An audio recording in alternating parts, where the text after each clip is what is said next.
Hey there, it's Muadi. I'm just back from my Bikram yoga class, and something happened on the way to class that I wanted to share with you. I was running a little late, so when I got off the train station to get to my class, my intention was to run up the escalator and run to the studio before they could lock me out.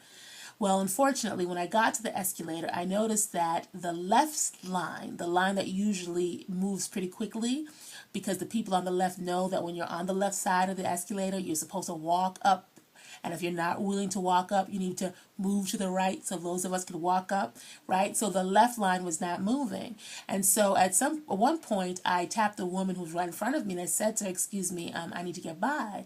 And she looked at me and she whispered, "The guy in the front won't let us go." So, I looked around and I saw that two people in front of her, there was a gentleman who was standing on the left side of the escalator, not moving. And this is a pretty long escalator, and I was running out of time. So I scooched by her and I scooched by the woman in the front and I tapped the gentleman on the shoulder and I said, "Excuse me, love, I need to get by." And he moved over to the side. I ran up the escalators and I made my class. And so during final savasana, it occurred to me that had I not taken the time and the initiative to ask that gentleman myself, had I taken their word for what was possible, right? Had I taken that woman's word for what was a realistic expectation, I would have just sort of stood there with her, riding up the escalator, twiddling my thumbs, getting mad, and I really would have missed my class. So the lesson that I got out of it that I wanted to share with you is don't take other people's word for what is possible in your life.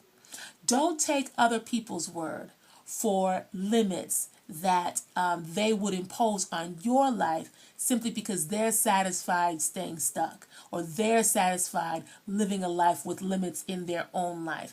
Had I listened to that woman and just sort of took her at her word, I wouldn't have taken the initiative. I would not have asked that young man to step aside, and I would have missed this wonderful class. And I had a really good practice today, right? So just as you go through life, there are going to be people who have their experience, and their experiences are legitimate.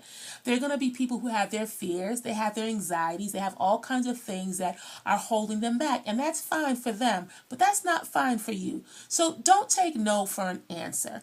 Don't take other people's perceptions for the truth or the gospel of what's real and possible in your life. And if other people around you are living with limits, that's fine for them, but don't allow yourself to be seduced.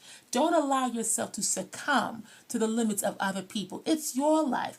You go out, you knock on the doors.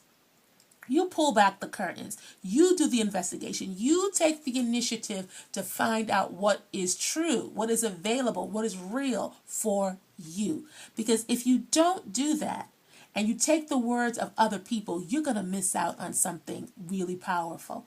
It may not be, for me today, it was just a yoga class, and actually it was a great yoga class, and I would have missed it if I didn't make it. But I stop sometimes and I'm thinking today, what other opportunities might I have missed out on in the past because I took somebody else's word for what was real, and I took somebody else's word for what was possible in my life. And so today it reminded me not to do that, and I want to remind you, don't do that either. It's your life. You go out and ask the questions. You go out, you do the investigation, and then based on your own experience, you determine what works for you, what is for you, what's not for you, what direction you want to go in.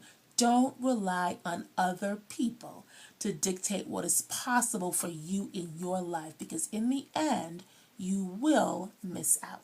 All right? That's it. That was my little message.